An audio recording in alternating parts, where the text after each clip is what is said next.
All right, I just kickstarted the recording. So Chidera, please, you can get started.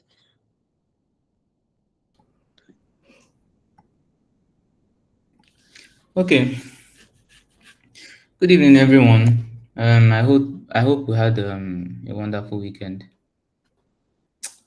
So let's continue from where we stopped last week. Let me share my screen.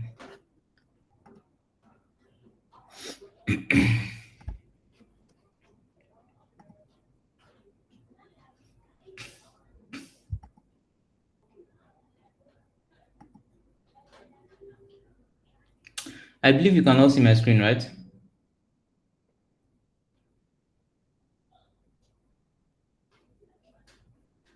Hello. Yes, we can. Okay. So I believe we stopped here last week. Um, yeah, we treated function modifiers last week. So I believe we will have to continue from here. Error handling in Solidity.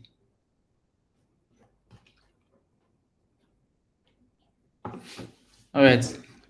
Basically, in Solidity, there are three main ways you can handle errors, which is the require, the assert, and the revert. So the EVM reverts all changes to the blockchain state when there is an error in any other words. In other words, when an exception is thrown, it's not caught in a try-catch block. The exception will bubble up the stack of methods that were called and be returned to the user. All changes made to the blockchain state in the current state get reversed. So majorly, these are how you handle errors in Solidity. The require, the assert, and the revert. So this is a simple example of using the require statement. So the required statement evaluates a Boolean condition you specify. If false, it will throw an error with no data or with a string that you provide. So you define your function, the name, and the visibility and every other thing. This is how you use the require to control errors in your code. The keyword require, then inside of the brackets you write the logic that needs to be true. If this part of the logic is true, then the program will continue running. If it's false, it's going to throw this error message in your console, just like how you write um, if else statement in your JavaScript. If something is true, do something. If it's false or there's an error in your try catch block, if there's an error, then you have to like catch the error and like console the error to your um you have to catch the error in your catch block and console it and log it to your console. So in Solidity, you just use the require statement, you write whatever logic you want to write. If it passes, the code will keep on running. If it falls, then it's basically going to throw the error you specified here. So you use the require to validate input, validate return values, and check other conditions before we proceed with our code logic. So in the example, the function's caller does not send at least. If the function's caller does not send at least one ether, the function will revert and throw an error with a string message. You must pay me at least one ether. So that's basically how the require works. I don't know if I should let me do a quick demo. Sha.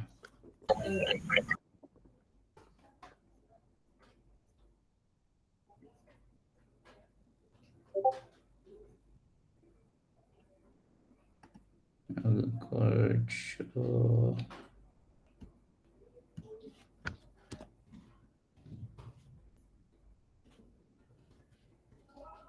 Remember how we start writing our Solidity code? You specify the license identifier, then the Solidity compiler version, and then your contract keyword.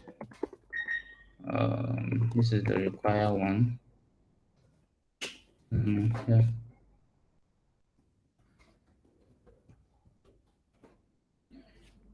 So, what example should we use now?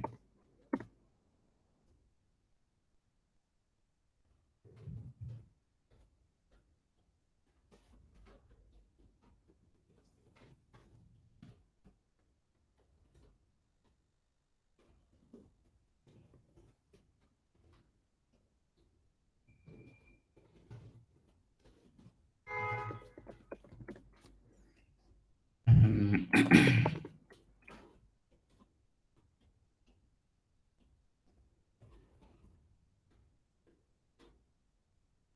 so let's say count is equal to 10. Want to require that count is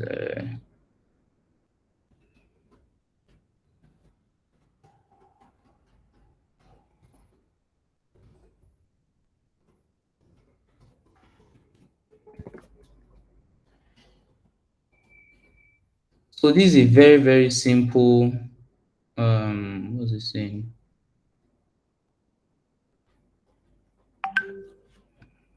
One second.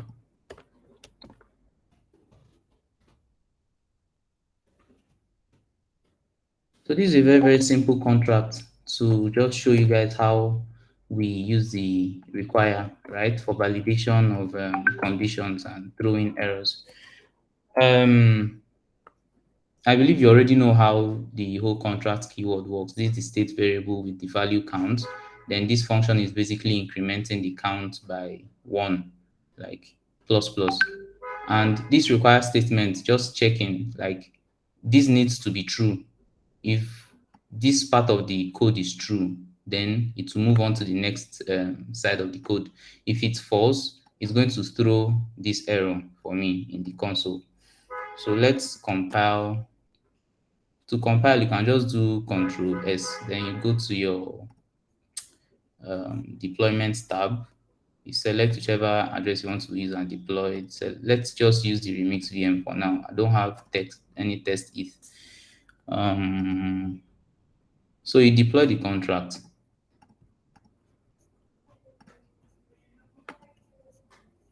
There you have it. Currently, the value of count is 10. So let's click on, let's increment it.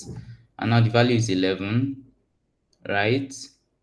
So if, for example, let's say the value needs to be greater than or equal to 20, this should throw an error. We should cancel this deployed contract, then deploy the contract again. uh, do the this thing is currently 10, then increment.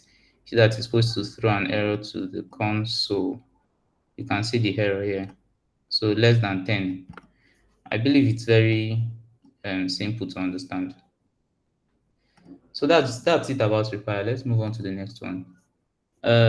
For the assert function, it's quite similar to revert, except that it throws an error with type panic in brackets you use 256 rather than the error string. So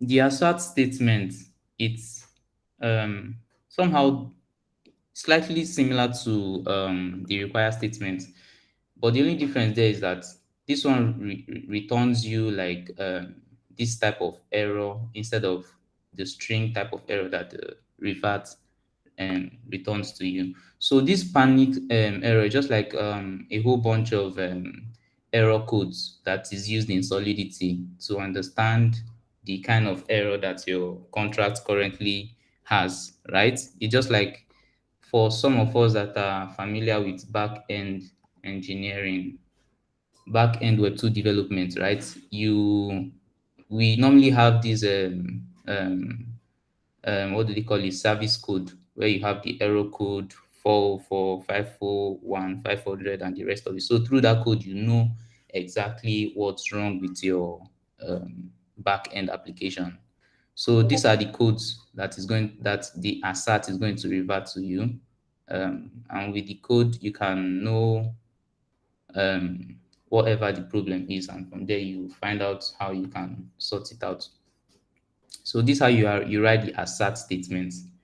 You want to assert that something that you want to assert that this logic is true. If it is not true, the function is not going to run. But um, if it's true, your code will run. Sorry. If there is an error, right, it's going to return you any of those panic uint 256 errors instead of you like writing exactly what it should return to you. Actually, most of the times you most likely use require most of the times when you are building applications. It's just in um, very not so common circumstances that you use assert. So an assert is also used in slightly different situations where a different type of guarding is required. Okay, most often you use an assert to check an invariant piece of data. In software engineering, an invariant is one or more piece of data whose value never changes while the program is executing.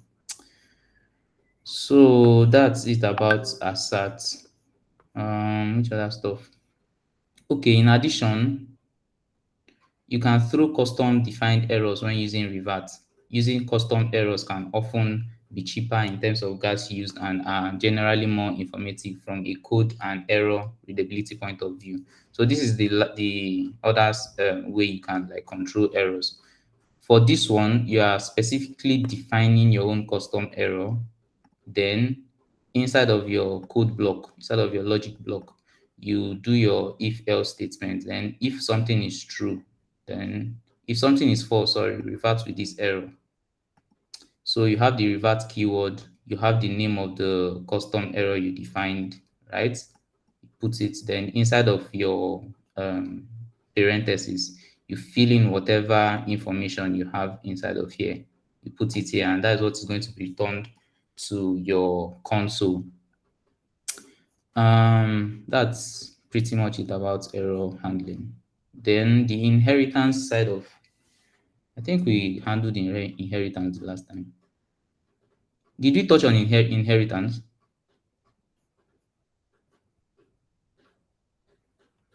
Hello. No, sir, I don't think we did, sir.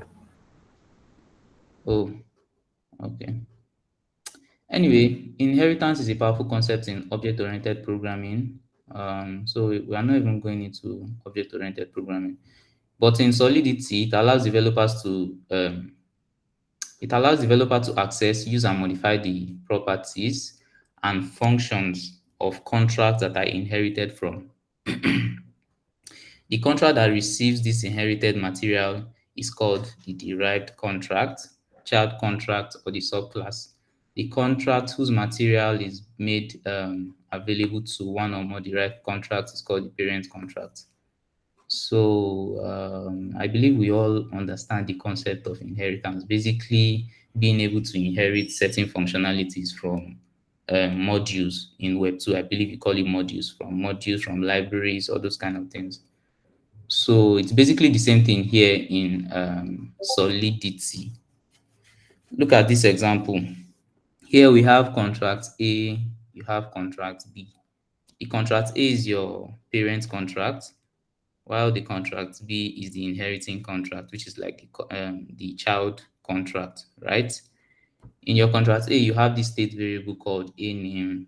You have the function that returns the state variable, and then in your contract B is basically inheriting your contract A, right? With this is keyword. So the way you inherit contract in Solidity is basically using the is keyword. Contract B is A. Then once this statement alone automatically like brings in every single thing you have in this parent contract into your child contract. So let's quickly do a demo of this one.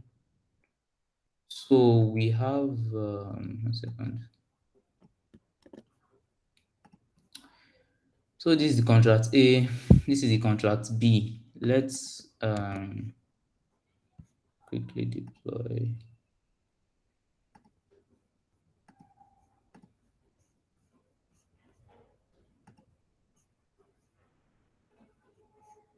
So let's deploy contract A and then deploy contract B.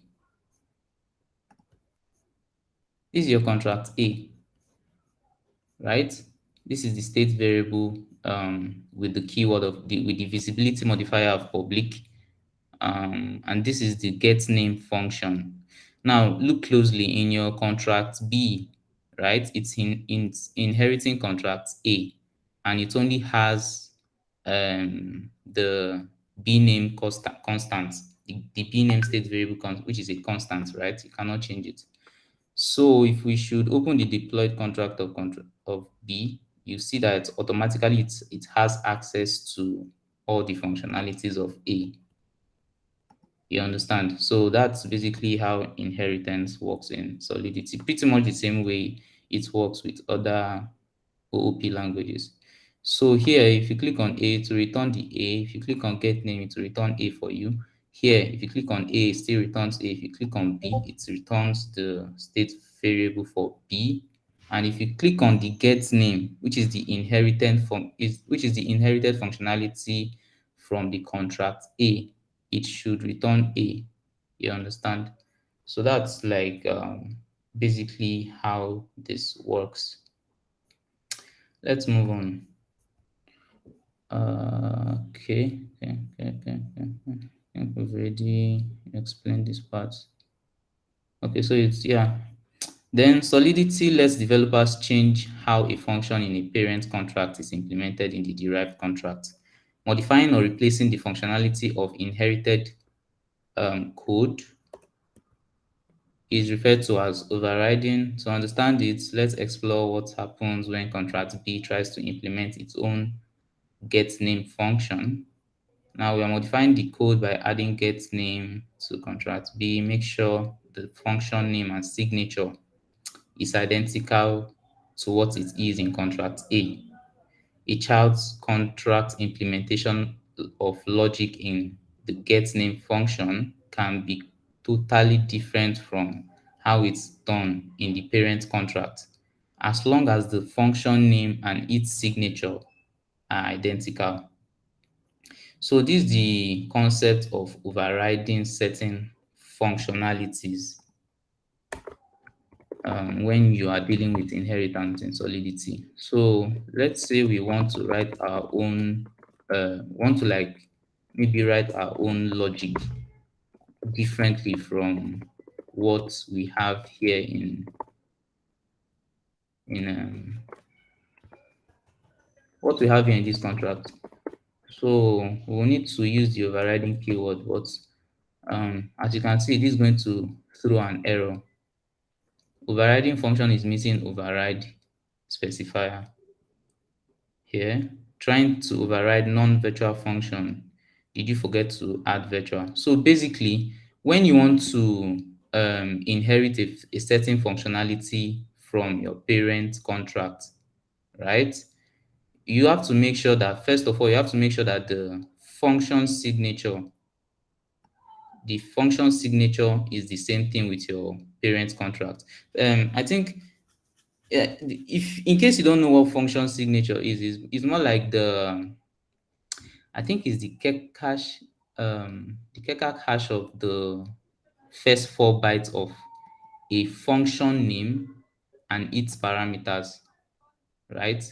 So if you should Kekak hash get name, for example, remember we'll still get to hashing and encoding, but let me show you something quickly. So if you should hash this is going to return a kind of hexadecimal character, and then the function signature is going to be like the first 4 bytes of this hexadecimal character, right?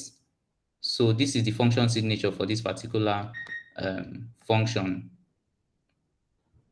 I hope you guys understand what I'm saying.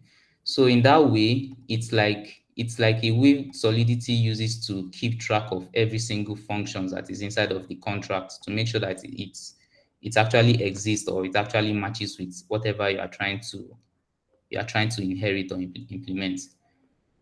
If you have maybe in this get name function, you have another thing inside here then it becomes a totally different function signature. It's not going to be the same thing, even if their name is the same, right? Because you added the parameters here, you have a this will definitely give you a different function signature. You can see it's a totally different thing. So you have to keep that in mind as well. So let's continue. Since you want to create your own, like you want to refactor this code, you are implementing it, but you want to have your own a different logic from what is inside here. You need to add the virtual keyword to this one, like so. Sorry, I'm not supposed to put it here. Then you add the override keyword here, right? That way you can implement this functionality, but then you are able to like write your own custom functionality inside of this function. So instead of it to return a name, we want it to maybe return b name. So if we should remember right now, this get name function in here is currently returning a. So if we should cancel this now and deploy the contract again, so let's deploy a and then deploy b. So this is a, it's returning a, and this is b. We have the a variable because we are inheriting here, and we have the b variable, and then the get name is returning b for us. So that's like a very, very simple explanation of this. It's basically how it works. Anytime you are writing some kind of, you see this thing a lot if you start building your own if you start writing ERC20 contracts and NFT contracts where you want to inherit certain libraries or inherit certain functionalities from Open Zeppelin, right? Um, Maybe you want to decide to, when you're writing an ERC20 contract, for some of you who are traders, you notice that these days some of these tokens, right? They usually have their own implementation of collecting fees. I think that's what they call it. So you want to make a transfer, you want to buy or sell, they collect their own fees. There's a way you inherit some kind of functionalities from Open Zeppelin, then you write your own functionality to remove the fees and send to the contract owner or something like that. We'll get to that when we start treating ERC20 tokens and NFTs. So you better understand how this inheritance works actually. Let me refactor this code so it will look, I don't know, it might be looking confusing to some of you since you are having two contracts inside of one file. So let's say, so this is say a2.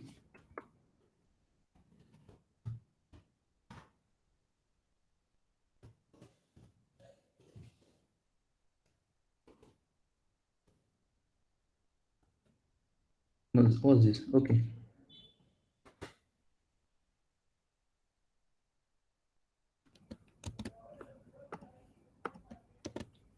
So I think like this, you would better understand what's going on here. I believe we treated importing in the last class. So now we want to import the parent contract, right? And this is it here. So when you import the parent contract, automatically it has already inherited from it. I believe if you are very, very familiar with JavaScript and Python, you should understand how this works. Just like how if you create a module and then you write your import dot modules dot whatever, then you go to your other file, then import it and start interacting with its functionalities. It's quite similar to what's happening here. This is the parent contract. This is where we want to copy the logic from.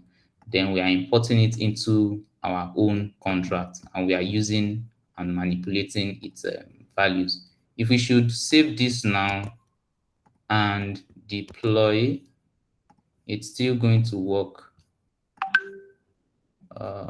So let's deploy A and then deploy B. You have the A name, get name A. Then you have the B, A name, B name, get name returns B because we've overridden it. So that's the concept of overriding and virtual.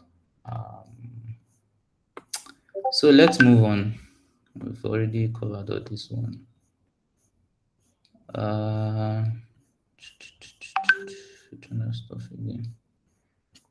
So inheritance with constructor parameters. So it's basically the same thing. I believe we all still understand the concept of a constructor. This is the parent contract, the first contract. It has a constructor which um, is expecting a string of name. This is the parent contract too. It has a constructor which is expecting an address, right? This is the child contract using the is keyword. It's inheriting from the parent one and the parent two. So if you are inheriting a contract, right, that requires a construction, a constructor function. So how you do it is when you specify your contract name and the is keyword, and you have specified the contract that you want to inherit from. In your bracket, you have to fill in whatever values the constructor needs. So from the parent one, you can see here, the parent one needs a string constructor, right? It needs a string parameter value. So we are putting in the parameter value of Zubin here. And then the parent two needs an address as the constructor value. And here he's passing in the address. So that's basically what's happening. Same thing as the child two contract. So let's move quickly. We need to type conversion and typecasting in Solidity. So sometimes we need to convert one data. Oh, can you can you guys see the screen now?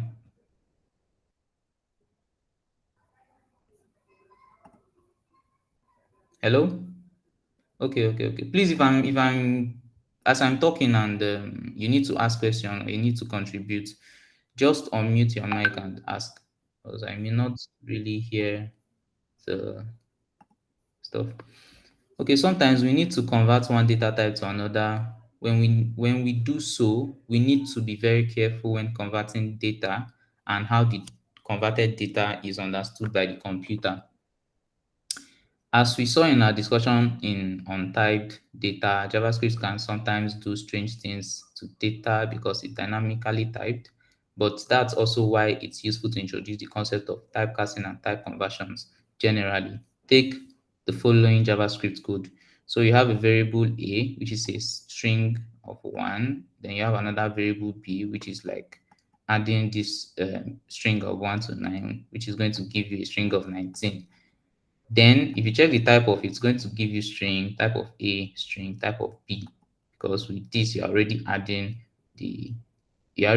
this to something else. So that's basically how you check for values in JavaScript.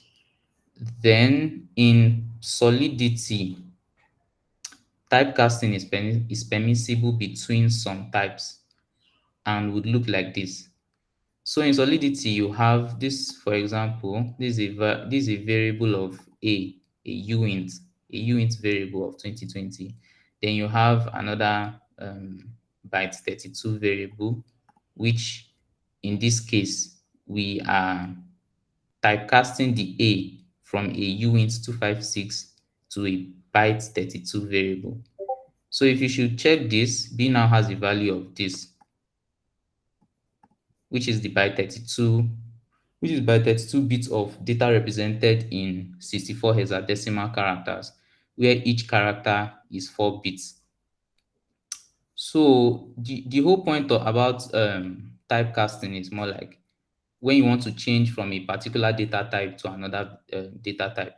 The major thing is it's possible in Solidity, just like how it's shown, how it's shown here. But you really need to like dive deeper into how some of these values work in order not to build contracts that are actually malicious. For example, you cannot typecast a uint 256 value down to a uint maybe uint 6 or uint 18 value. Definitely that is going to throw an error. And in some older versions of Solidity, it's actually going to work, but it could also lead to some kind of memory, let's say memory loss, right? Because uint 16 is actually um, much lesser than uint 256. So this is that's basically what typecasting is all about. It's possible, but then when you are dealing with certain values that is very important in your application, you need to be very careful what you are typecasting. So let's move on. Dealing with floating point numbers. So Solidity doesn't handle decimal points. That may change in the future, but currently you cannot really work with fixed point numbers like 93.6. In fact, typing this in your user ID will throw an error like. So in Solidity, we don't usually work with these kind of numbers. So follow the suggestions of the error the and declare the variables type to be fixed or you fix 16 times 1. So basically in Solidity, I don't think you cannot really work with nine fixed floating numbers actually, unlike JavaScript where you can basically do this point this or this point this. You have to find a way to like convert things to like whole numbers, or else you have to keep dealing with um, unnecessary behaviors in your code. So hashing, ABI encoding and decoding. As you work more with Solidity, you see some strange sounding terms like hashing. Okay. While these can take some effort to wrap your head around, they are quite fundamental to working with cryptographic technology and Ethereum in particular. So let's start with hashing. Using cryptographic math, you can convert any data into a very large unique integer. This operation is called hashing.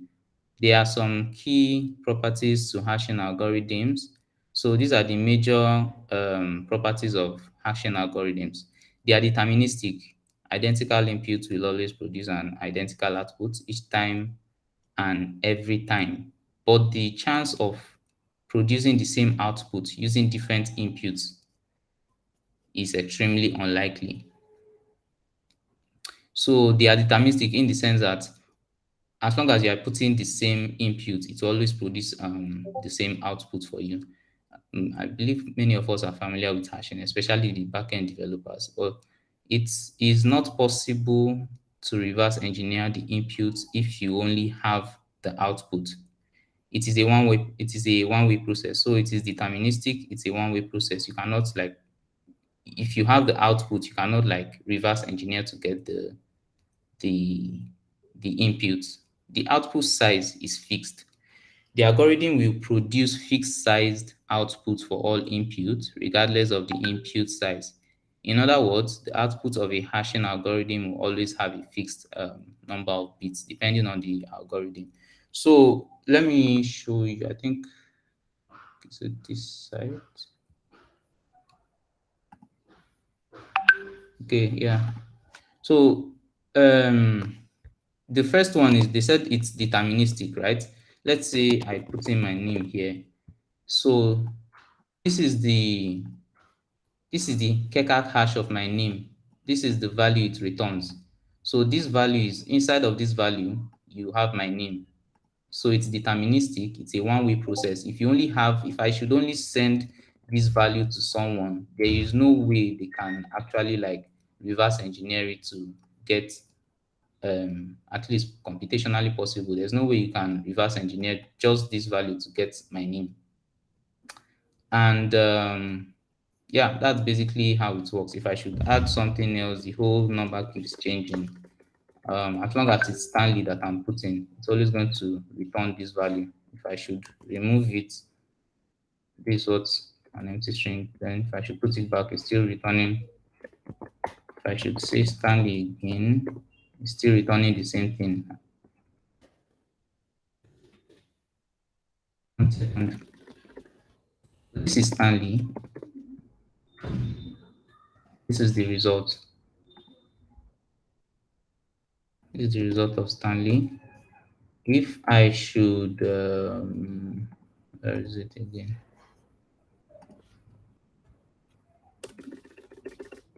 I should refresh the page and put in Stanley again.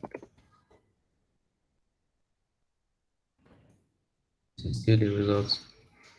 I believe it's still the same thing. So that's that about that. It's deterministic.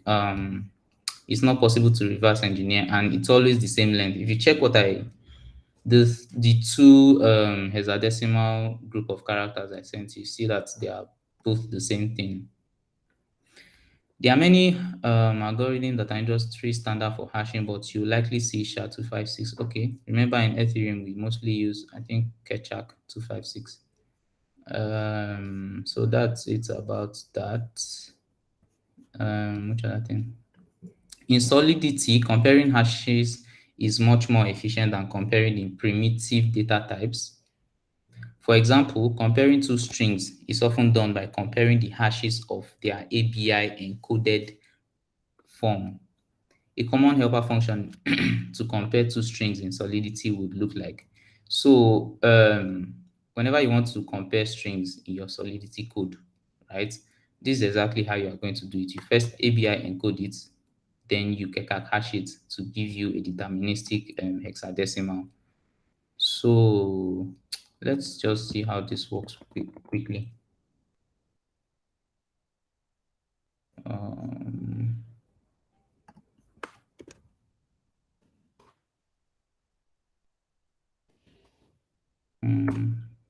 Sorry if I'm rushing, but we need to at least be done with the concept. We need to be done with Solidity today, actually. So we can move into more advanced stuff from the next class. So let's see. Actually.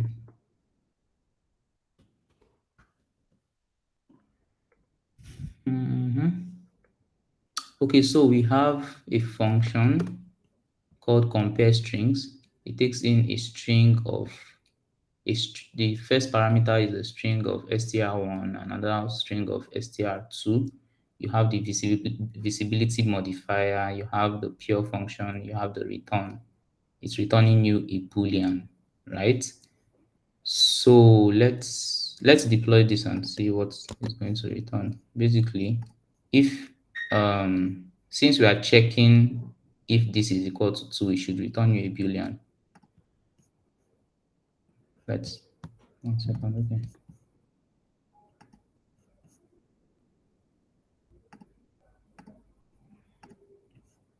So if we say the first one is let's say Stanley, and let's change the second one to Chidera.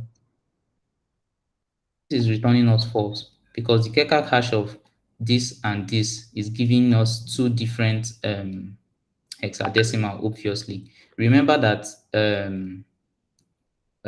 when you Keccak hash, when you hash something, it's always deterministic, right? So the hash of this and the hash of this will definitely be different. But the hash of this, the hash of Stanley and the hash of Stanley again is going to give you the same thing, which is true. So in essence, that's basically what's happening. In case you are writing a contract that um, maybe like a voting contract or something that requires an input of string, right? And you want to like do some kind of checks to see if what the user imputed is the same thing with what is saved in the contract or something like that. So you could use this kind of functionality to do your checks. Yeah.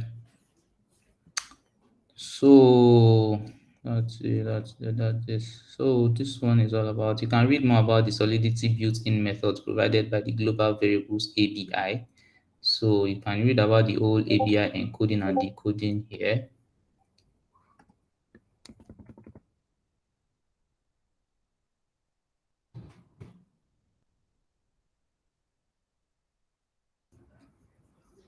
Yeah, you can observe the following snippets of code we have this uint x address, then an array of array, then it's returning a pure int. Then you are doing the abi.encode this. You have another one of decode. You are putting in this bytes.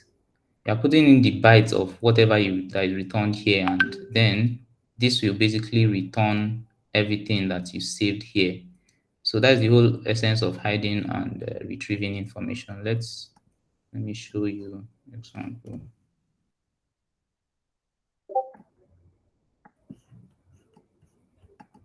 Ah,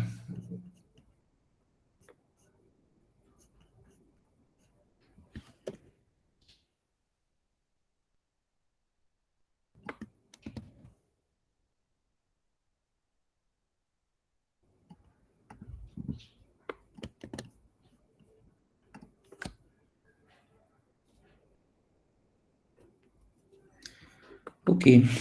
So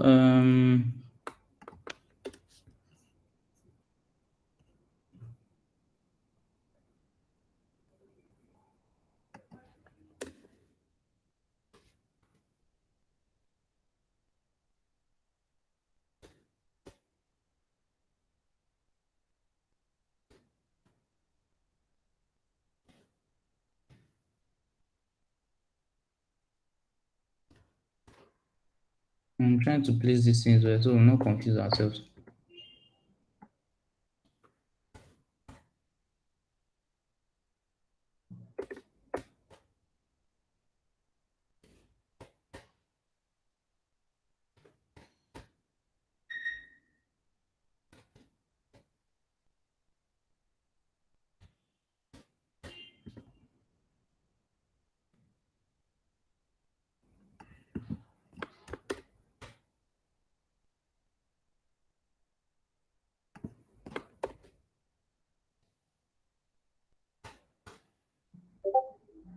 So let's deploy this one and see how the whole concept of encoding and decoding data works. Have the hash.so this. Okay.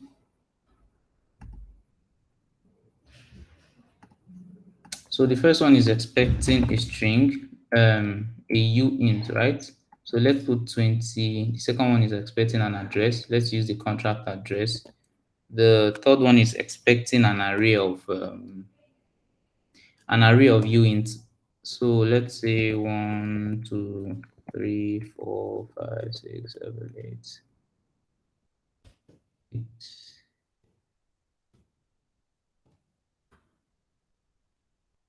So this is basically going to like encode the values. 1 second.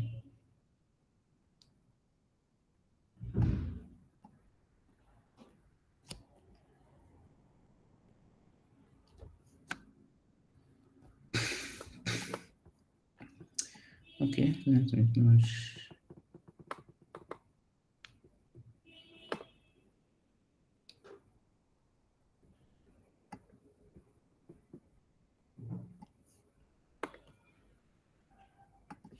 I think I made a mistake here.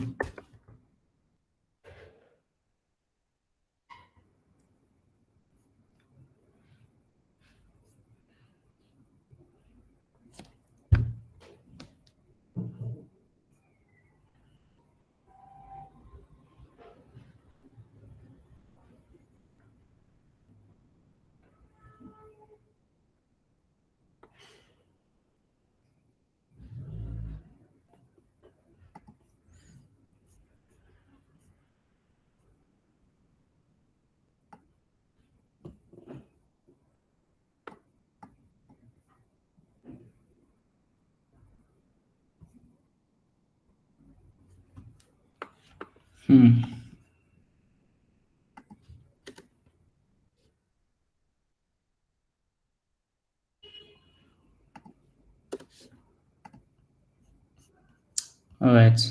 So that's one of the things with coding. I believe you all can agree with me. There is always going to be one tiny problem. Just need to find it and debug it yourself.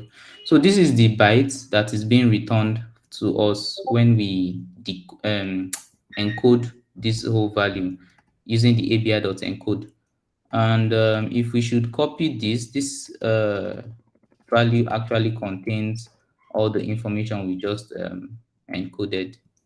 To decode it, we would have to paste it in here, which is the second function, I believe, and using the ABI.decode, right? It's supposed to return all the values to us. Yep, and that's it.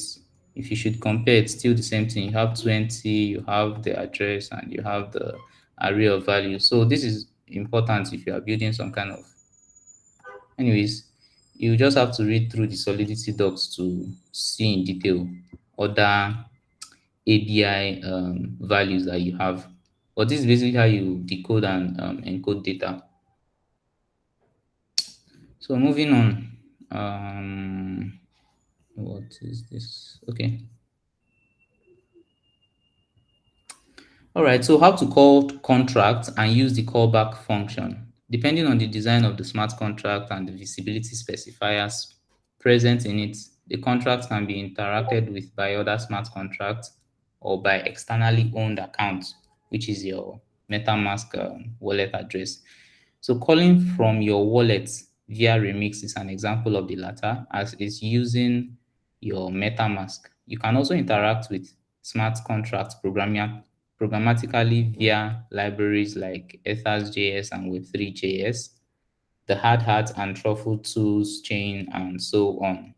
We'll get to all those things much later in the course. So for the purposes of the Solidity handbook, we use it. Okay. There are two ways for a smart contract to call other smart contract. The first way calls the target contract directly by using interfaces. So we've discussed interfaces, or the target contract is imported into the scope of the calling contract. It directly calls it.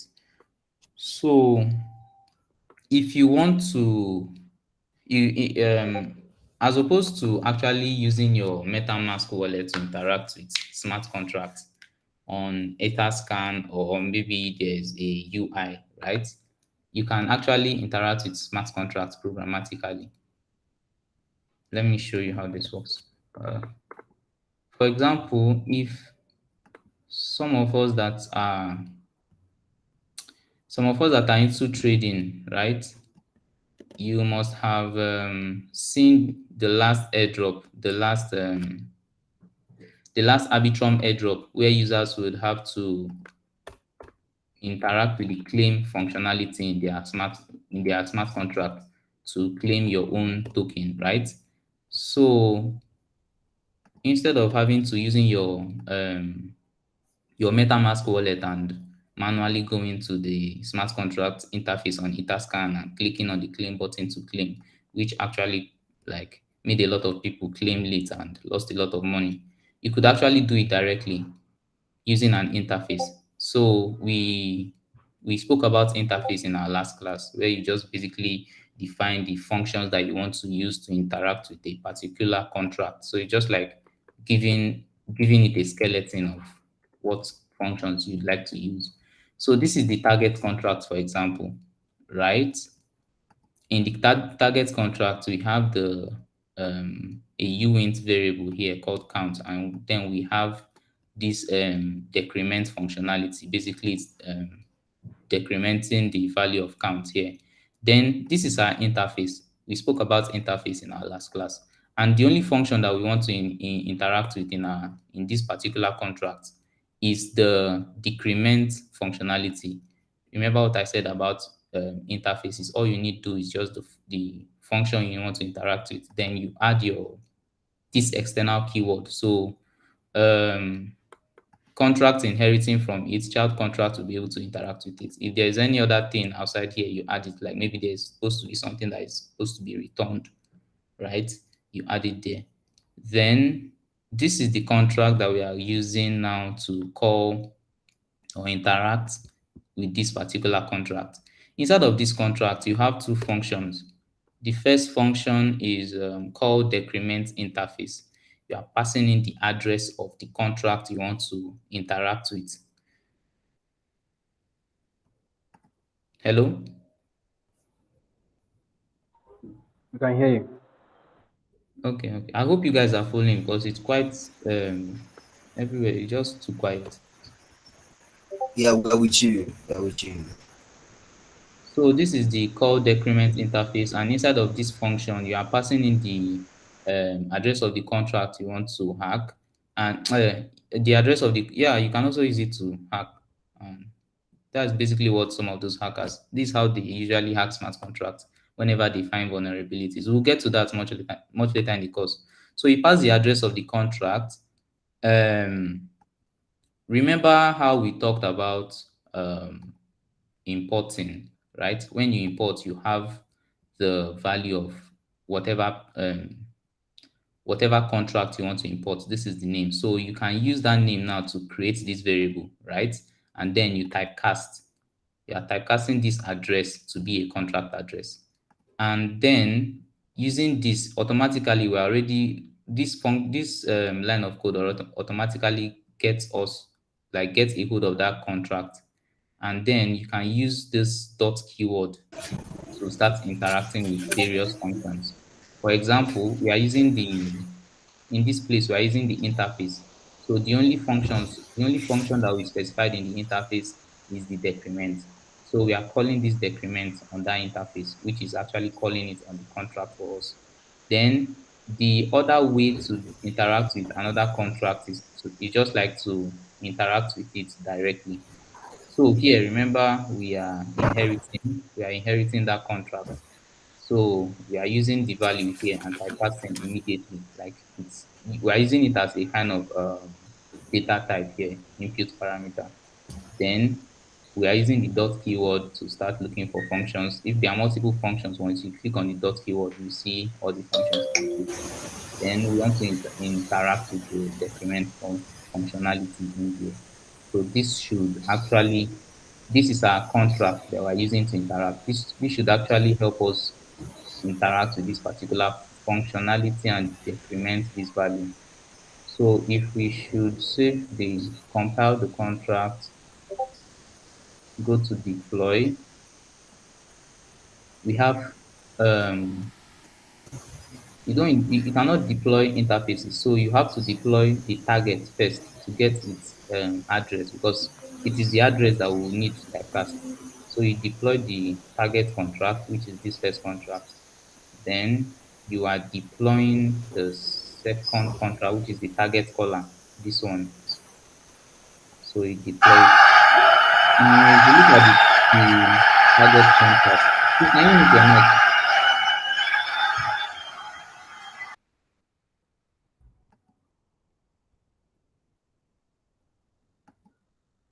So if you look at the target contract, we have this decrement, we have this state variable which is count. Currently, its value is 0. Then the target contract, which is this contract we want to use now to call interact with our targets with our parent contract, right?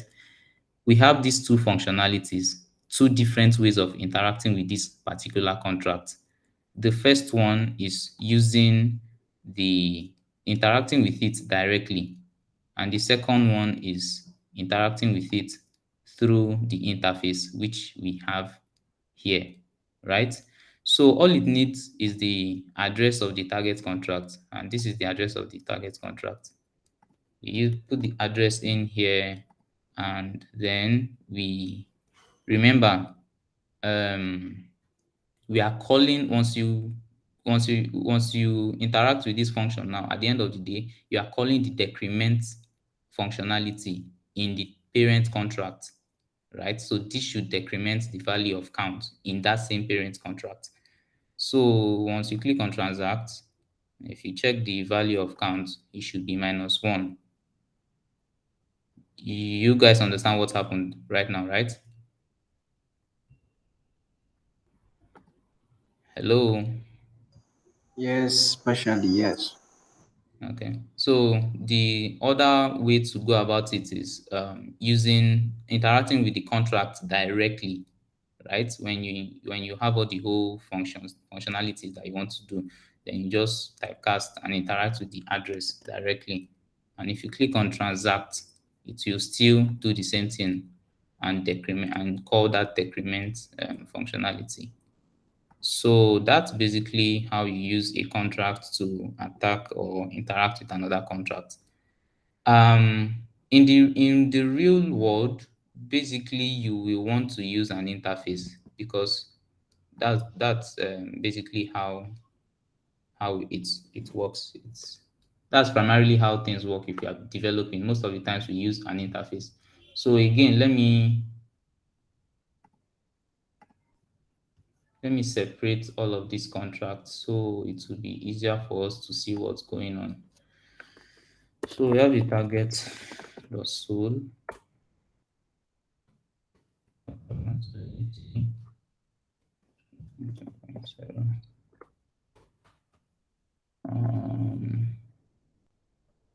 So put this one in its own file,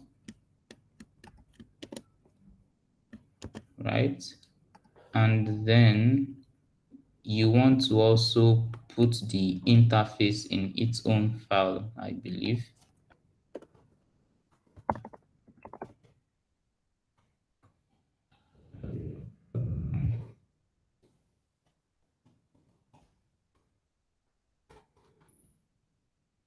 Yep.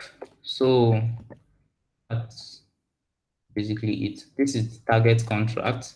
This is just like a very simple explanation of it. In a real world, the contract could be 800 lines of code long, but yeah, this is the target contract.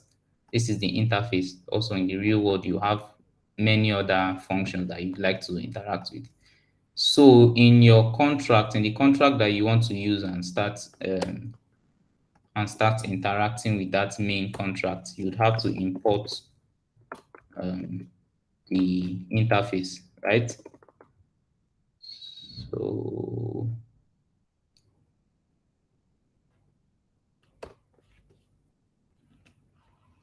we have imported the interface, and you also want to import the contract itself.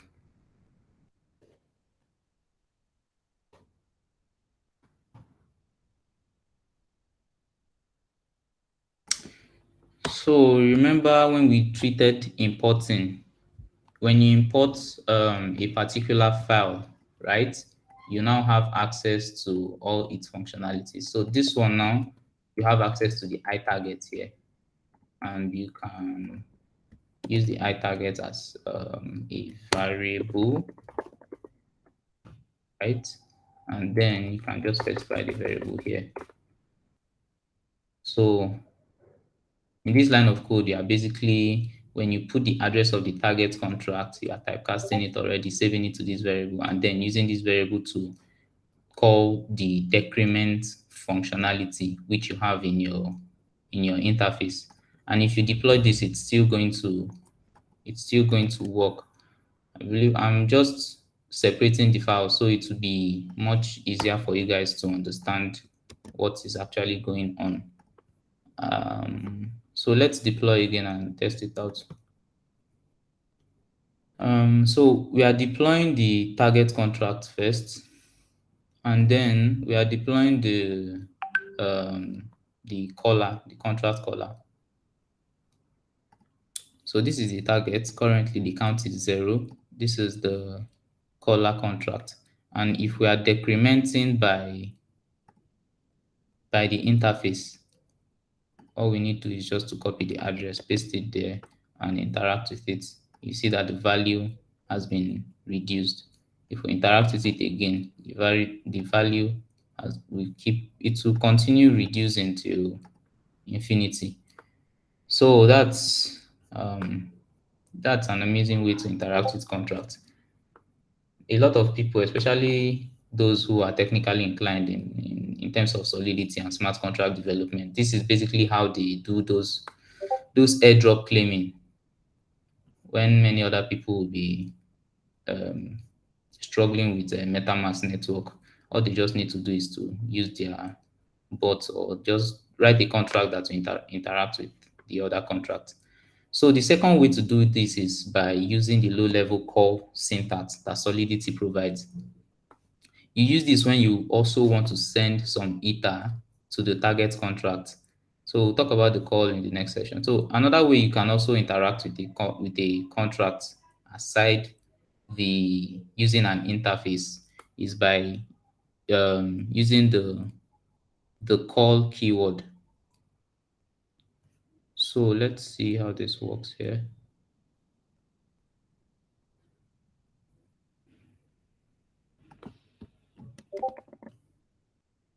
Please, if you have any question, you can ask. This is the target.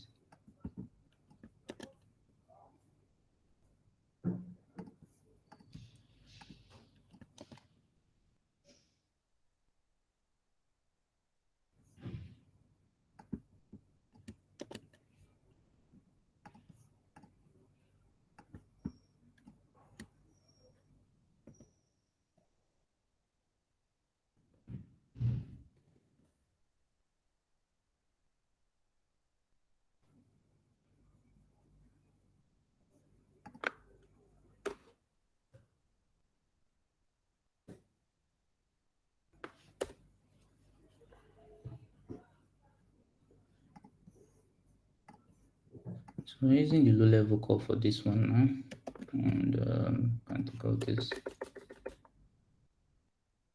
So in this low level call, when you call the decrement functionality, right? Usually it's just the call. It's is a kind of is a way we send ether to either an address or a contract address. So in this value, you most likely be specifying the amount you want to send. But in this case, we're not sending anything. We just want to interact with the contract. And this is the value we're passing into the we're passing that value as an argument to the parameter here, which is also required in this in the target contract. And we are going to minus the state variable from whatever we have here, whatever we passed here. Sorry. So let's quickly deploy and see how that works.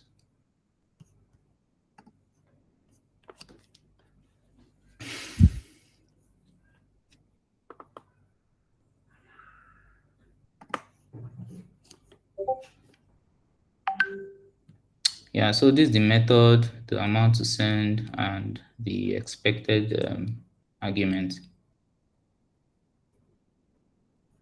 So, say example, okay, what happens when you call a contract and it doesn't actually have the functionalities you try to call? So this can happen maliciously to exploit how Solidity works on the EVM, or more commonly, it can happen accidentally. This occurs when, for example, there is an error in the interface and the compiler cannot match the function and parameters you sent with any that are actually contained in the contract.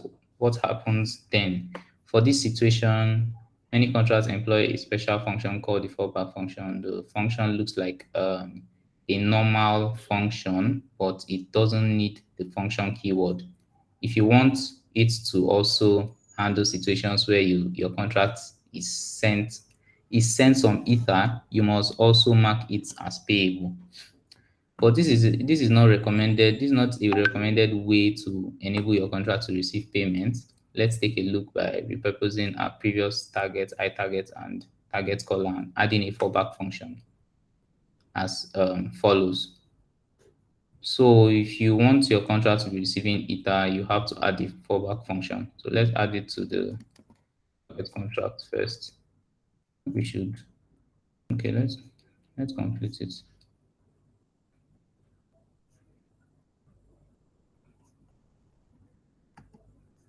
It's okay. It's still the same way. Still the same thing actually. So how to send and receive ether? To send ether to a target contract from your smart contract, you need to call the target contract using one of the following three inbuilt Solidity methods, which is the transfer, the send, or the call. Transfer will throw an exception when it fails, and send and call will return a Boolean that you must check before proceeding. Of these three, transfer and send are no longer recommended for security reasons, though you can still use them and they'll work. Smart contracts cannot receive ether except in the following scenarios. They implement a payable fallback function or a payable receive special function, or forcibly when the calling contract calls self-destruct and forces a target contract to accept all of its remaining ether. The calling contract is then deleted from the blockchain. This is a separate topic and is often used maliciously by exploiters. So if you want your contract to be receiving ether, you have to mark it with the payable keyword and also um, have the receive special function. It is generally recommended that you use a receive function if you want your smart contract to receive ether. You can get away by just making your okay. Okay.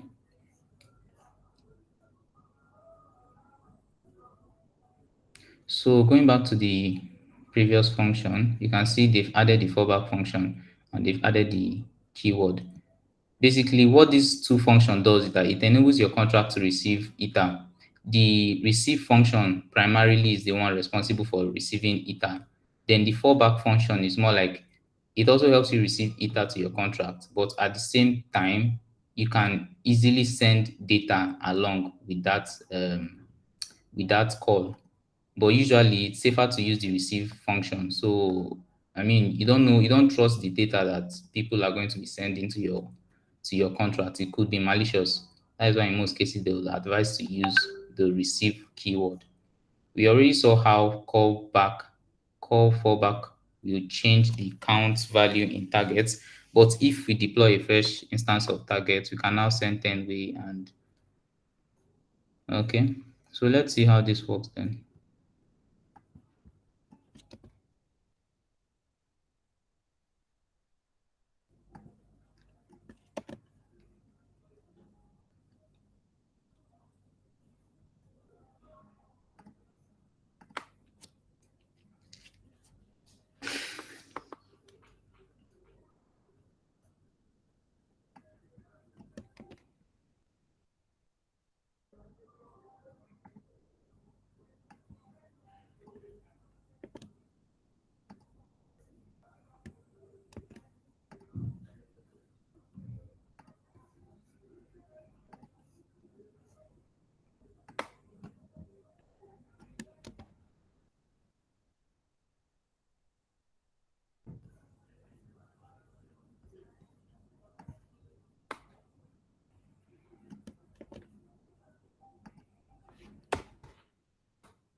We should have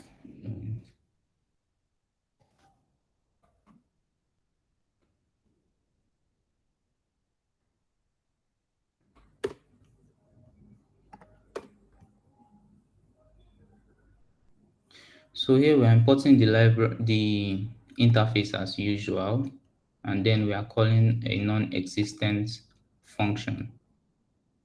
Is that right? Okay. Okay. I'll just send in.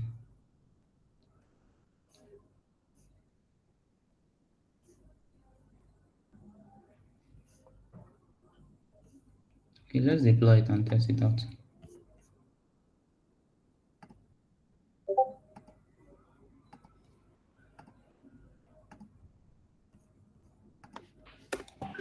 If you want to send 10 way, you have to, in Remix, actually, whatever you want to send to your contract, you have to input the value here, either in way, either in Gui, Fini, or Ether. But for this example, let us send the 10 way and see how it works. But it's selected the targets, then how to select the target color. Deploy the target color.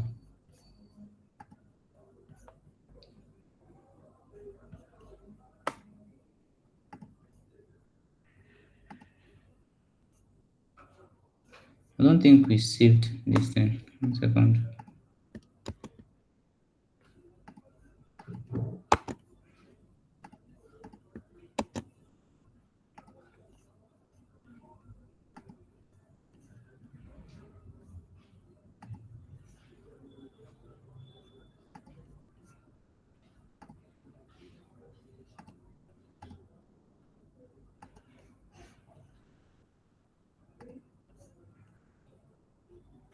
Okay, so let's say we want to send the 10-way to our target contract.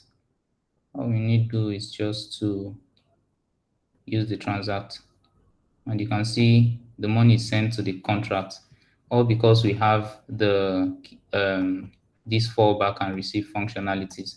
And also make sure you also mark your functions with the payable keyword. Always mark them with payable keyword. Any function that you are expecting to maybe inside of that function, somehow Ethereum is supposed to be sent into the contract from that function, sorry. You are supposed to mark it with the payable keyword. So that's basically how you send Ether contract. You should try sending Ether itself. It should also work. So yeah, that's that about that. Then moving on to Solidity libraries. In any programming language, a library refers to a collection of helper and utility functions that are designed to be reusable across multiple code bases. These functions solve specific recurring programming problems. So I believe we all know what library is all about. Let's just dive deep into the code actually. So in for a Solidity library, it's just like how you have your interface, right? You specify the library keyword, the name of the library, then inside of it you start writing um, all the reusable functionalities for your code. 1 second. Let's say we have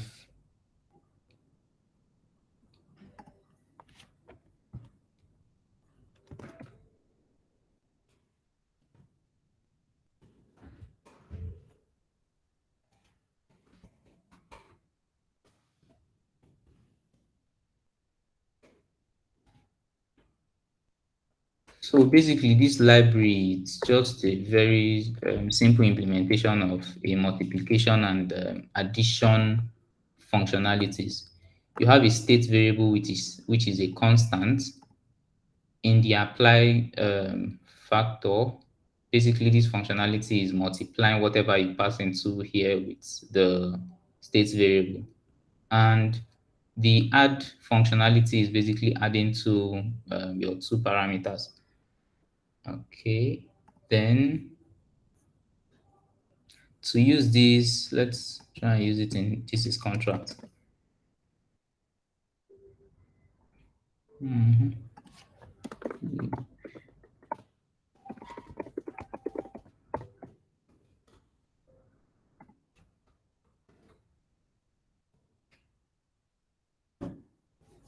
We can just use, let's use a more recent compiler. And we'll have to import the library the usual way we import our files. So what was the name again? Yeah. So for conventional purposes, normally you are supposed to specify this here. And the way you implement libraries in Solidity is this keyword. So using the name of the library, remember this is the name of the library, weird math. So using the name of the library as you are using this library for any implementation of an int functionality or int implementation in your code. That's basically what this line of code is doing.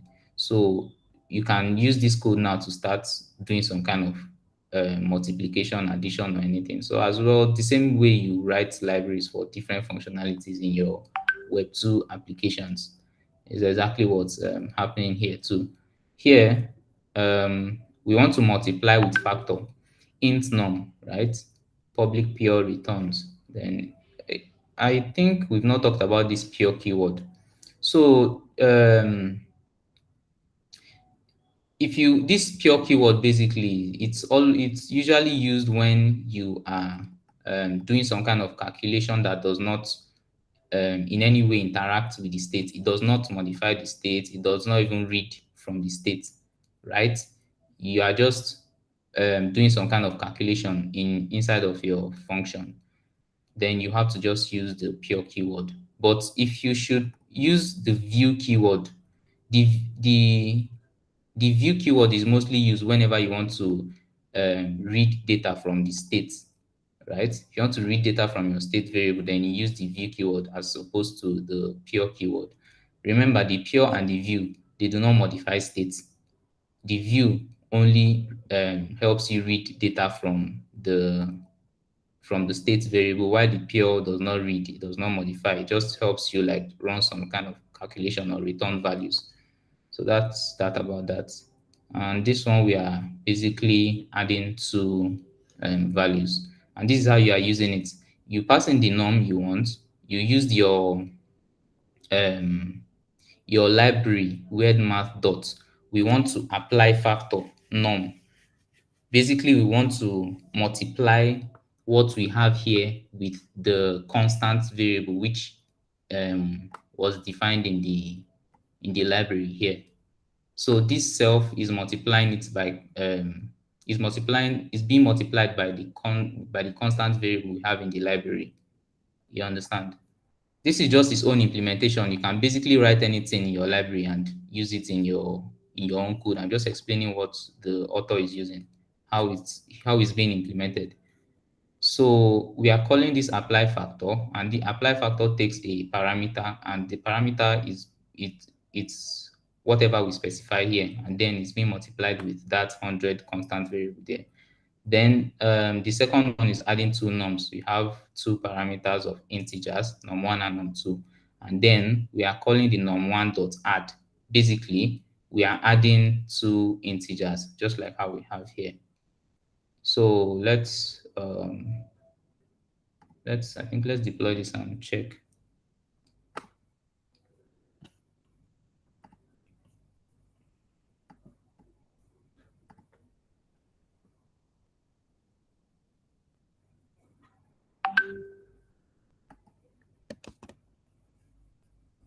Okay, always remember to compile your code.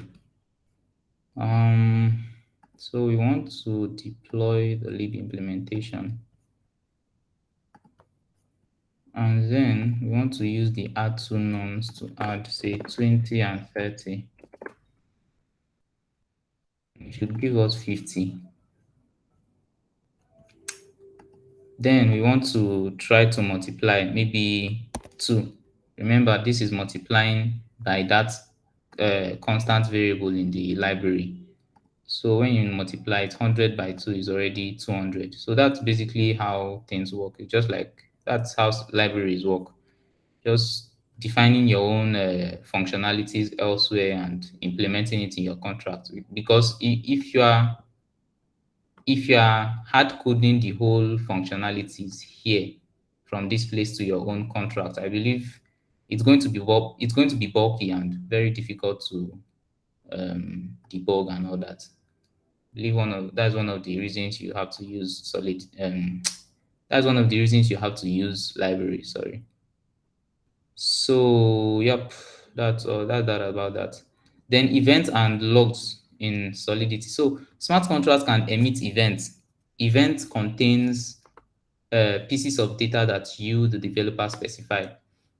Events cannot be consumed by other smart contracts. Instead, they are stored on the blockchain as logs and can be retrieved via the APIs that read from the blockchain. This means that your application most commonly your front-end application can read logs that contain the event data from the blockchain in the way your user interface can respond to events on the blockchain.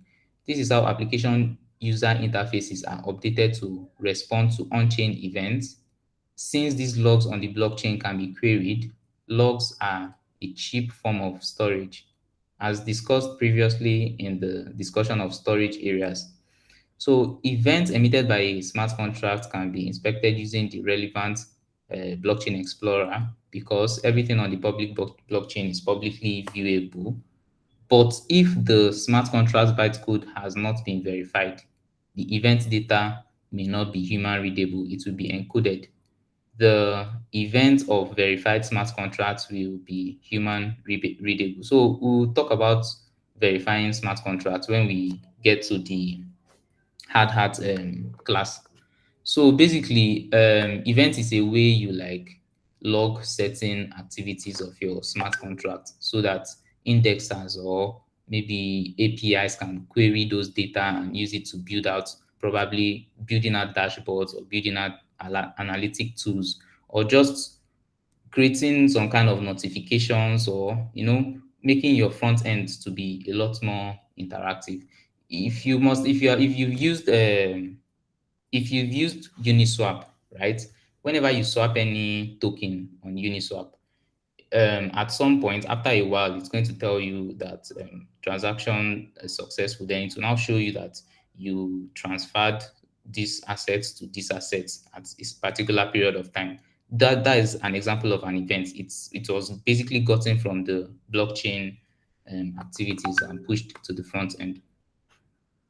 So note another blockchain client can listen for specific events. At the heart of it, this is how chain link oracles work. So I believe we'll teach oracles much later in the cohort. Decentralized oracle nodes listen to events from smart contracts and then respond accordingly. They can even pull data off from events, run complex and resource intensive computations off chain, and then submit cryptographically verifiable computation results back onto the blockchain. So that's basically how it is. No, there's not much time to start, but let me just show you how this works.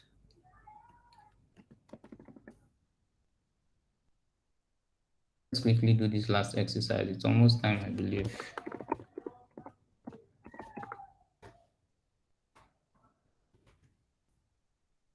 So you have this state variable favorite number. This is basically how you define an event in Solidity, right?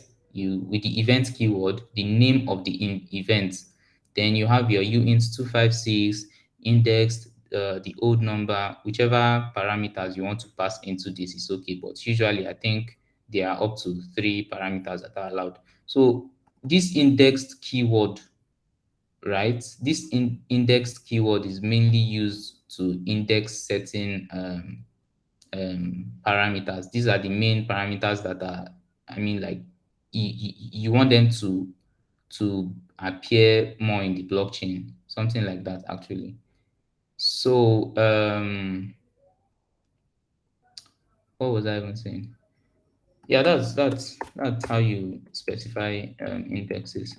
That's how you specify this thing. Yeah, and also the indexed, any parameter you mark as index is also called topics on the blockchain.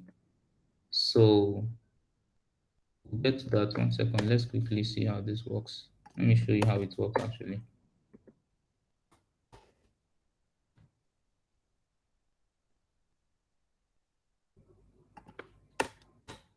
You can see it's just a matter of putting the keyword event, the name. You can choose any name, then your data type, the name, data type name, and all that. Then this is the function that is actually emitting that event. So let's say inside of this function now, this is a function which with this name, it requires you to have a new number, right? Then this is how you emit events onto the blockchain. You pass the emit keyword, right? Then the name of the event that you want to be emitted, in this case, stored event. Then inside of that stored event, you now start filling in all these values. The favorite number, which is the state variable here, the new number, which is what you passed here, then new number plus favorite number should be, I believe, is the added number. Then the msg.sender, which is the sender. Remember in our last class, the msg.sender is the Solidity built-in type to it's a global variable built into Solidity that helps us know the wallet address or the account that is interacting with a specific function in our contract. So after that, we are now changing the favorite number to the new number, and this function is basically returning the favorite number. So let's deploy the contracts. Okay, events also.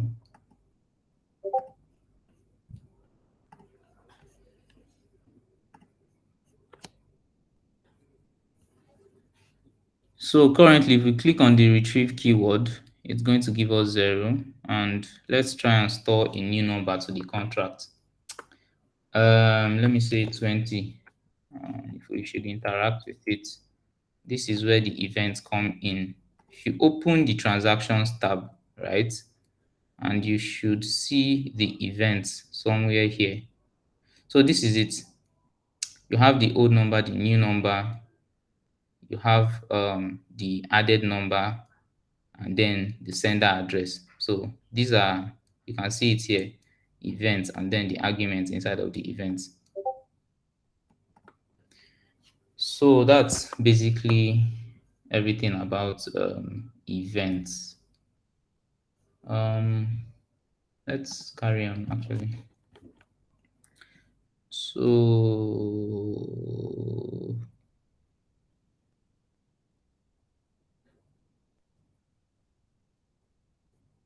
okay, let's look at this chain link VRF coordinator smart contract. When a contract is verified, you can view the contract source code from Ethereum. Basically, this is how you know exactly what a contract is. Okay. Sorry about that. This is basically how you get to see all the functionalities in a particular smart contract. Then on the events tab, we can see all the whole event that has been emitted by this particular smart contract, right?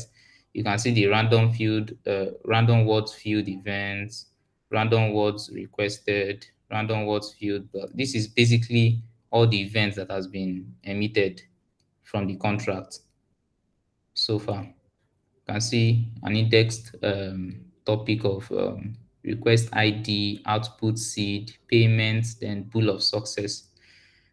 You can see everything here. The request ID is this, the output seed is this, the payment, then the bool of this one is true. So if there's anything that's false, it should be 0 actually. So that's basically everything about indexing. This is how smart contracts. Sorry, I have a question. Yeah, go ahead. Please, can you just show me how you pulled up the source code of a contract, please? Can you? Okay. All right. Thank you.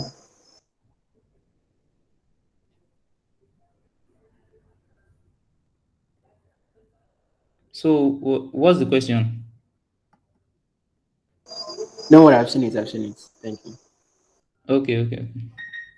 So this is basically how external actors or your UI actually retrieve certain data and make the front end application interactive and easier to use for the non Web3 native persons. You might be wondering how aggregator websites and even Etherscan gets all these kind of details. It's actually through the events. So they aggregate all the events data from multiple smart contracts and display them on the front end. So users or data analysts or on-chain analysts and forensics people can start doing whatever they need to do with data from different smart contracts. So that's that about events. So Solidity events contain 3 categories of data: the address of the contract that emitted the event, the topics, which is the indexed event parameters, then the non-indexed parameters referred to as data.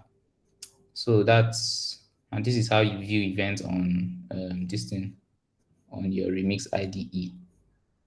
So you can also programmatically access the events using the contract received on Ethers.js. We'll get to Ethers.js much later in the class when we start doing front-end interaction. So you can start building our front end to listen to events and print certain and create certain behaviors in your front end based on events. So the last one I believe is the time logic. So the global variable, which is block.timestamp, refers to the time in milliseconds when the block was generated and added to the blockchain. The milliseconds count refers to the number of milliseconds that have passed since the beginning of the Unix epoch. So the block.timestamp is basically milliseconds since 1st January 1970. So the blockchain basically uses the Unix epoch time instead of the traditional month, year, date, and all those stuff we do in the front end. So we could do something like uint last week equal block.timestamp minus 1 week to calculate the timestamp of exactly 1 week before the current block was mined down to millisecond. That value would be the same as block.timestamp minus 7 days because 1 week is 7 days. So you can use this to calculate future expiry dates where, for example, you may want an operation to be possible between now and next week. You could do this with uint registration. Okay, so yeah, that's basically it. Let's quickly do this last one. And so the block.timestamp is a kind of global um, a global variable provided inbuilt into Solidity. It helps us keep track of the current timestamp in a particular block. Not necessarily when that particular transaction is going on, but in a particular block. So, okay.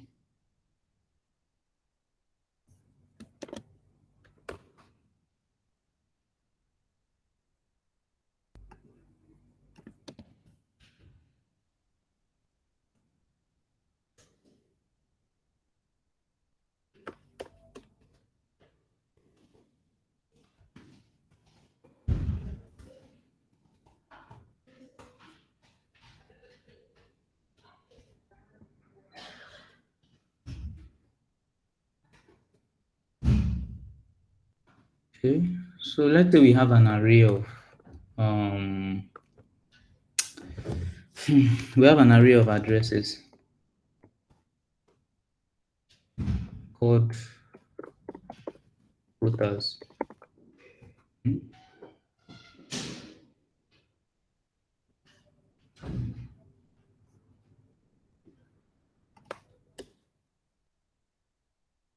So if the block.timestamp has not passed, we want to add this person to the array of voters.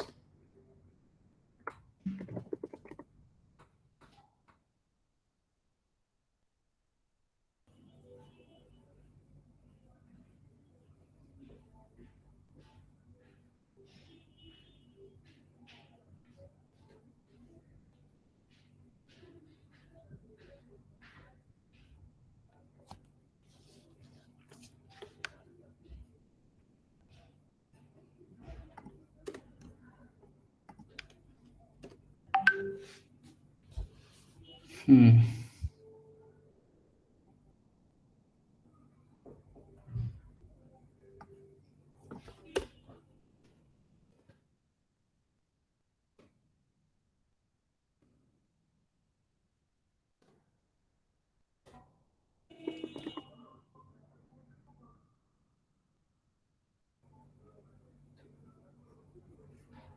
Oh, sorry. Remember, we don't remix is a good thing actually because as you are making the errors, it's telling you what's going wrong. I I used the view keyword here, and like I said earlier, whenever you use the view keyword in your function, right, it means that you only want to read from the state. You are not modifying the state, but this statement here, this line of code is actually modifying the state because we are pushing this current address into what we have here in the state variable. So we need to remove the view keyword. And maybe we want to have another function that we get the voters, right? Public, I think view returns, so returning an address of array of address on the memory. Then we are now returning voters. Yep. So let us deploy. So I'll show you. So we are not going to do 1 week actually. Let us do 1 minute. So we'll show you how it works. Let me use this one and deploy.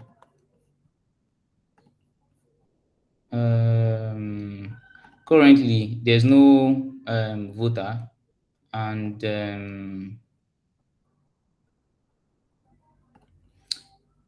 so I want to vote. Let me just put any random address. I'll click on transact, and if I click on get voters, I've already added this to the number of voters. If I should add another address, so I will be able to keep adding till it's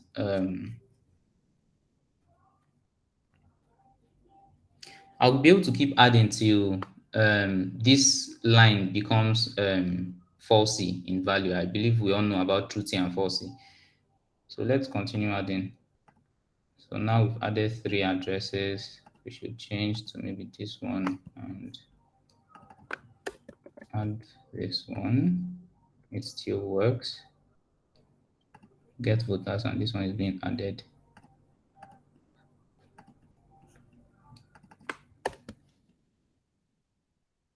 And this one does not go through. Why? Because registration deadline has passed. So it has passed 1 minute. So this is how we use timing in our smart contracts. Maybe you want to create a kind of staking contract, right? When somebody wants to stake for a particular period of time, you could use your block.timestamp timestamp and any other logic you want to make sure that the contract locks that fund till whenever they specify they want to take back their money, or you want to create some kind of decentralized application that has to do with time. So you just have to know how to work around block.timestamp. The same way we have 1 minute, 2 minutes, 10 minutes, we have 7 days, 2 days, 3 days, 24 hours, 1 month, even 5 months, 30 days, whichever way you want to, whichever logic you want to use in your contract together with the block.timestamp. Just know that you are dealing with epoch time. So where is it? Okay. That's that about that. So that's everything about Solidity, I believe. With all this, with everything here, you should know the basics of Solidity by now. And from the next class, I believe we'll start basically building projects from ERC20 tokens to NFT tokens. I know this side is boring for everybody, but the truth is that you need to know the basics before you start learning those more difficult, advanced concepts. So, is there any questions? It's even more. Time has gone, sir. Is there any questions concerning what we did today? We've touched everything about smart contracts and remix at the same time, from storage to variables to identifiers, modifiers, loops, um, inheritance. Which other things have we even done, sir?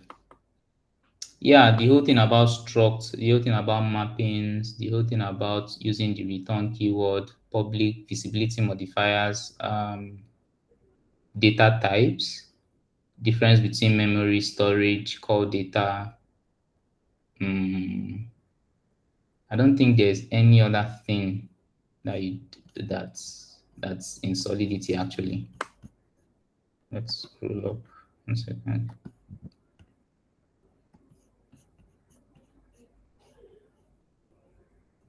Constructors, interface, abstract contracts, state mutability, data locations, typing, solidity data type, function modifiers, error handling, hashing, API encoding, floating point numbers, libraries, events, time logic. I think that's everything you need to know about Solidity. It's more about you have to keep practicing and building stuff to get them to stick. So I believe that's all for today. Please ask your question now. Hello, are you guys with me? Yes, you are with you. Please, if you have any question on what we've done so far, you could actually ask. If Yeah, you you have said anything, that. I we've have a tried to question. deploying contracts on Remix and you're having issues, you should let us know now because I think from the next class we are going into local development with that. I have a Or is it question. Foundry? Okay, Sadat. Hello. Yeah, go ahead. Okay, I want to. You said that this handbook in crypto camp is enough to learn this solidity. Is it I have Yes, to it's take enough it? to learn the basics of Solidity. Okay, okay. But can it be used to build project? Because say that next class you will start building project. Sorry, come again. What did you say? I said that this handbook in crypto camp, you can Yeah. actually with the knowledge they can actually build a project. I mean, yeah, you could. With the knowledge Okay. you've gotten from the free code camp, you can basically build a project. And with the knowledge you've gotten from free code camp and the knowledge you've gotten from the whole blockchain tutorial that we've been teaching you guys, right? You can Yes. basically start building your own applications. If you are a very solid senior level developer, I'm sure that by now you should already get the major concepts. But don't worry, I believe from the next class we'll start building real world applications and you'll see how things work. Start going more into deploying applications to a live network and testing your applications. Um, I believe security side of things, gas optimizations, upgrading your contracts, oracles, and many other amazing stuff. But with this particular knowledge right now, I believe you can start. You can even start building an ERC20 token, NFT tokens, and all that. Just the basic stuff for now.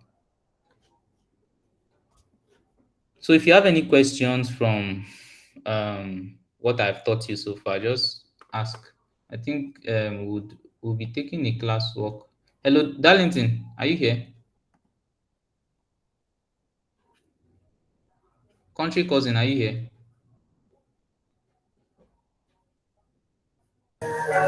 Yes, I'm here with you.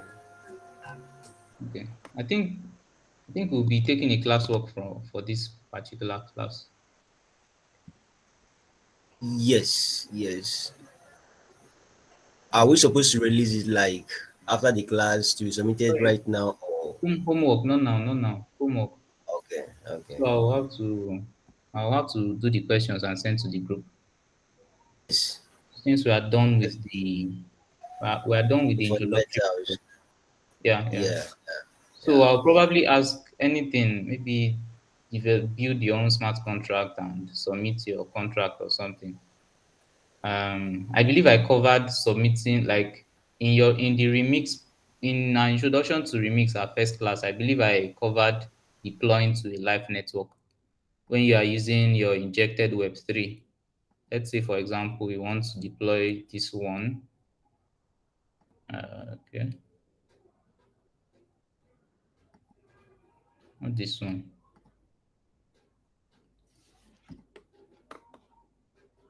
Hmm.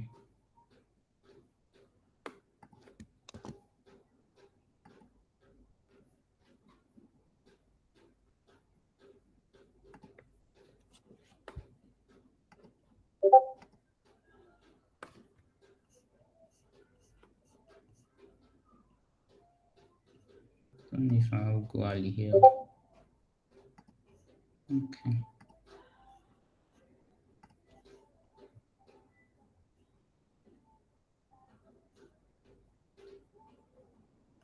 Okay, 1 second.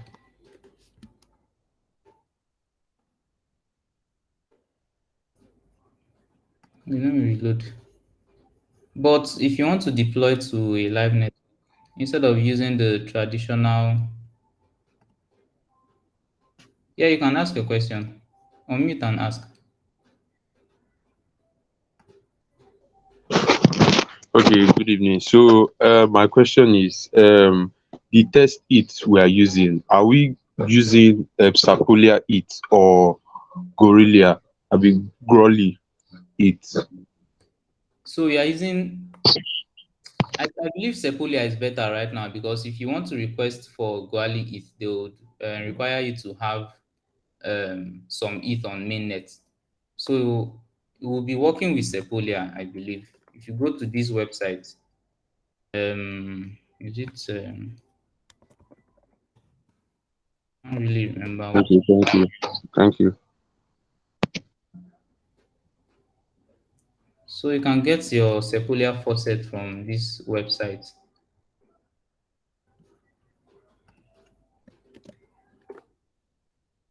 You go there and request for Sepolia test ETH, and then you can use the test ETH to what's happening.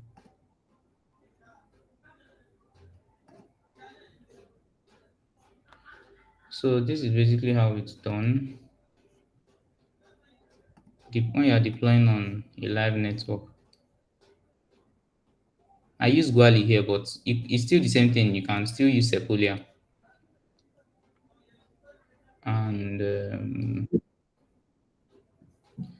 when it's confirmed, you should. This is why we normally use the normal environment, the normal environment within Remix for testing purposes, because on the real network it's slow. You can see how long it's taking to deploy contract. So this contract now has been deployed to the live network. So that's basically how you deploy your contract on the live network through Remix, obviously.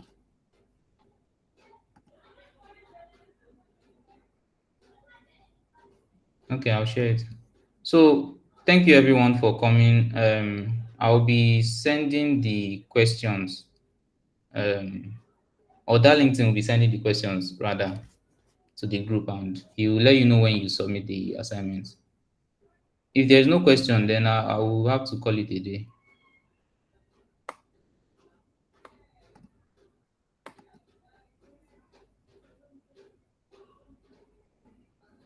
All right, see you all later.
Temple.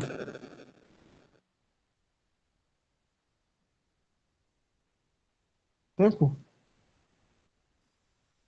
Alpha. Alpha. Abeg, the ending of the class, my network comot me, guy. Wetin tutor talk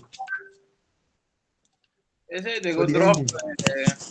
They go drop assignment for group. Okay. Yeah. Oya now, e go be now. My boss.